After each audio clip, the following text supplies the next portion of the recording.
There's no way you can continue this employment position, not just only for the organization, for the protection of the game, but also for the downright protection of David Coote as well. PGMOL, English Football's Refereeing Association, announced that Coote has been suspended immediately and that it will investigate. According to The Athletic, the video is believed to have been filmed during the 2020-21 season, indicating that Coote did not deny it is indeed him. Our English football correspondent, James Benge, has been all over this story. And here's what he posted earlier today, and then here's his report adding some more context around the situation. Premier League referee David Coote has been suspended with immediate effect following the emergence of a video on social media in which it appears he launches a foul-mouthed tirade against Liverpool and their former boss Jurgen Klopp. There's a lot we don't yet know about this video, which was posted rather out of the blue around lunchtime in the UK. But PGMOL, the refereeing body, swiftly acted and around 4 p.m. UK time, slightly before, confirmed that Coote was suspended pending an investigation into the video. Coote is extremely critical and extremely aggressive in his language about both Klopp and Liverpool. And though we don't know when the video is filmed, the references to what appears to be a 1-1 draw against Burnley in 2020 and to lockdown and social distancing would suggest this isn't a new video, not least because there have been controversial incidents involving Coote and Liverpool since. The most notable of these, and an incident that referee Chief Howard Webb acknowledged was a mistake by Coote, was a penalty not given in a game between Arsenal and Liverpool last season where Martin Odegaard appeared to handle the ball in the box. Should Coote be found to have recorded this video in which he speaks quite vituperatively about Klopp in particular, it is impossible to imagine he will have a top-flight refereeing career in the Premier League at all, and indeed this will just pile pressure on PGMOL, which has been the subject of widespread fan and manager dissatisfaction over recent years. Whew, a memorable lunch today in England, putting the tea in tea and crumpets, I guess you could say. Here's a look at some of the notable matches that have been refereed by David Coote. Just 2 days ago, he was refereeing Liverpool's 2-0 win over Aston Villa. Then there's this Bournemouth match earlier in the season. VAR called a handball on what would have been a winning goal for Bournemouth.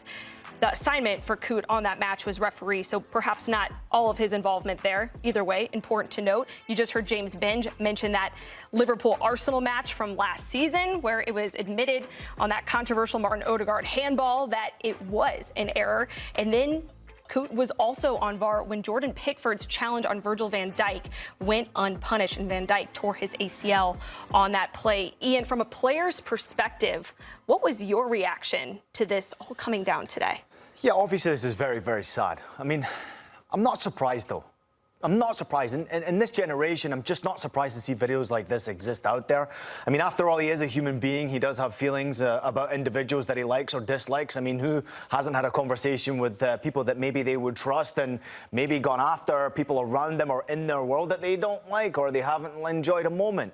But this is something a little bit more serious when you're in a position of power like he is. Of course, it's desperately disappointing to see this. Looks like it's come through the period during COVID when they were in lockdown and clearly stated in the video that we shouldn't be sitting this close together. A lot of people went crazy during those times and maybe said some crazy things. However, I do not support or I would not imagine that the Premier League or PGMOL will condone any of this, clearly not with the suspension. But I'm just desperately disappointed. I mean, this is someone who's in a position of power, who's expected to make big-time decisions. And it's not only about success, it's not only about winning and losing football games, it's about millions and millions of dollars that people spend money on to witness people get the decisions right. And certainly taking your emotions out of making big decisions as well.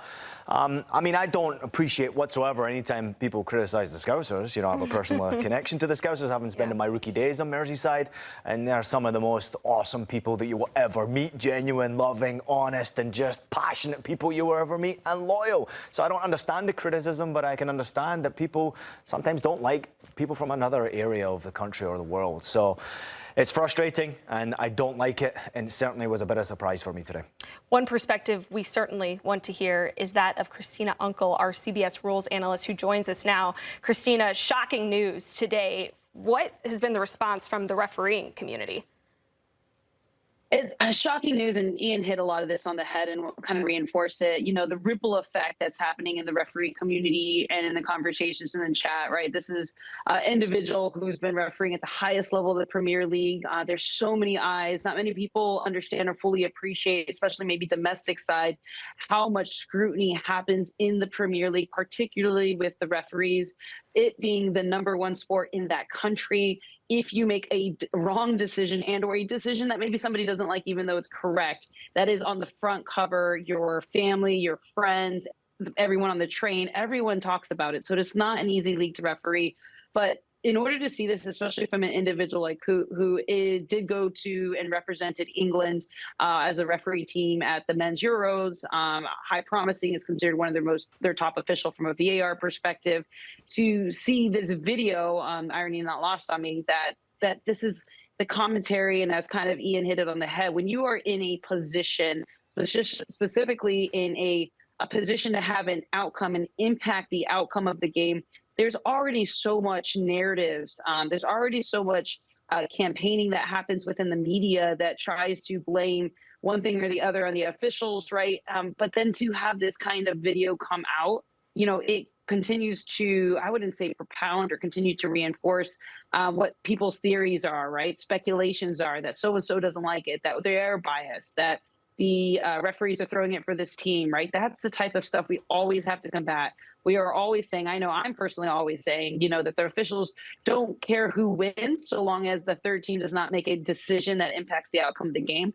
But when you kind of have something like this that comes out, right, it only fosters the frenzy. The frenzy is alive and well in Premier League, especially with PGMOL officials always being on the front cover. And this really does impact what we are always trying to protect, is the sanctity of the positions that we sit in as judges in these games, and games that, as Ian said, are millions of dollars, if not billions of dollars at stake, just based upon the dependent of our whistle or decision, that are being made. So at least in the referee community, it's really impacted us it just hurts. It hurts many of us who might have known him personally, and it really hurts the integrity of our profession.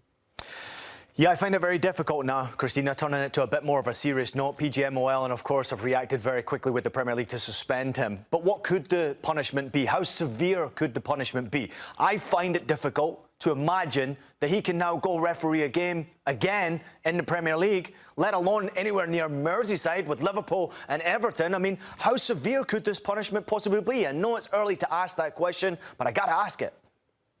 Yeah, the severity of the punishment is you lose your license to officiate. Basically, you are now off of the roster. You have breached a contract, right? And importantly, right, your potential opportunities with UEFA and FIFA moving forward. And, you know, personally, I think this is just, it's not a mistake. And I mean, there's been some other officials, right? We talk about Felix Zweier in Germany, right? Early on in his days, being found kind of in and around an environment where there was potential match fixing, who went on to continue to get a FIFA career. But now in days in this environment, when there's so many of these things, like these types, especially of video evidence of this much, it's not speculation, it's actual words. There's no way that he can continue officiating from being in a position. And if you were in a position of having to determine whether or not the employment position continues, there's no way you can continue this employment position, not just only for the organization, for the protection of the game, but also for the downright protection of David Coote as well. Speaking of protection of referees, you talked, Christina, about how the reaction at times from fans and even media as well towards referees can create these certain narratives that can perhaps even threaten the safety of referees. How does this singular incident impact current referees not named David Coote? Yeah, I mean, we're always in a position, and like I said, I mean, this is happening Premier League, and, you know, having been part of the men's Euros and seeing it from an English perspective of the group I'm working with, it was a very eye-opening to see the pressure and the stress that is put on these officials day in and day out, and how everyone knows their names and their families and where they work and all of that stuff. But it does have that ripple effect of protecting. I know my family personally had their personal information doxied at one point by a fan base, right? So it kind of feeds into the fever and the frenzies that are inappropriate, that are not appropriate, that could lead to, unfortunately, where, you know, many people are taking extreme or are being jaded in some kind of capacity. And that's why I always, and it's not preaching, it's coming from a position of having been personally affected by it myself and, others, that the importance that the media has, the importance that managers have, the importance that players have to protect their game and not to use the media audio to be weaponizing against officials. And yes, I know people are going to say, well, look, they're actually doing it against us. Well, tit for tat. And you know what? Unfortunately, this is, and we're going to say this is a one-off incident. Everyone's going to say, no, it's not. But at the end of the day, we all have responsibilities, all three on the field and everyone off the field, to protect our game. If not, we're going to lose it, and it's not going to be worth it, because at the end of the day, we all have to appreciate the game and know that that game is going in based on the quality of the play and not for any match fixing.